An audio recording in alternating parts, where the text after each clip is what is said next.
Hey, we are now in the play within a play. Within Hamlet, we are in Act 3, Scene 2. Today we get to hear from the player king. So prior to this, Hamlet has supposedly given a speech of 12 or 16 lines to the players that he wants them to say so that Claudius will be forced to sort of watch his own guilt in this play, and Hamlet and Horatio are both on very high alert to see how Claudius reacts to this play within a play that's going to be happening. So first, people come in to actually see the play, and Hamlet, who was previously really horrible to Ophelia, now makes some really weird double entendre insinuendos towards her, that kind of thing.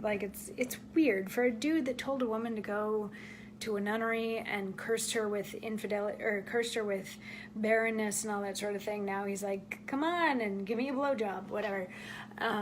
It's kind of a weird scene for the two of them. But then the play starts, and there's this dumb show where one of the characters supposedly kills the other one by dumping poison in his ear, and then Hamlet's like, check it out, it's this dumb show. And then they start the actual play, which has the player king and the player queen sort of talking about their relationship. And basically the player king and the player queen have been married for about 30 years, and he's really sick and he's sort of dying, and he's like, you gotta go and live your own life. And she's like, no, I would never love a second husband as much as I love my first husband.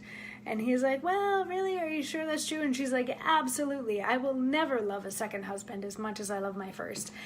And he says, the player king says, I do believe you think what now you speak, but what we do determine oft we break. Purpose is but the slave to memory of violent birth, but poor validity, which now like fruit unripe sticks on the tree, but fall unshaken when they mellow be. Most necessary 'tis that we forget to pay ourselves what to ourselves is debt, what to ourselves in passion we propose. The passion ending doth the purpose lose. The violence of other grief or joy their own enactors with themselves destroy. Where joy most revels, grief doth most lament. Grief joys, joy grieves on slender accident. This world is not for aye, nor 'tis not strange that even our love should with our fortunes change. For 'tis a question left us yet to prove, whether love lead fortune or else fortune love. The great man down, you mark his favorites flies. The poor advanced makes friends of enemies. And hitherto doth love on fortune tend, for who not needs shall never lack a friend. And who in want a hollow friend doth try, directly seasons him his enemy. But orderly to end where I begun. Our wills and fates do so contrary run, that our devices are still o'erthrown.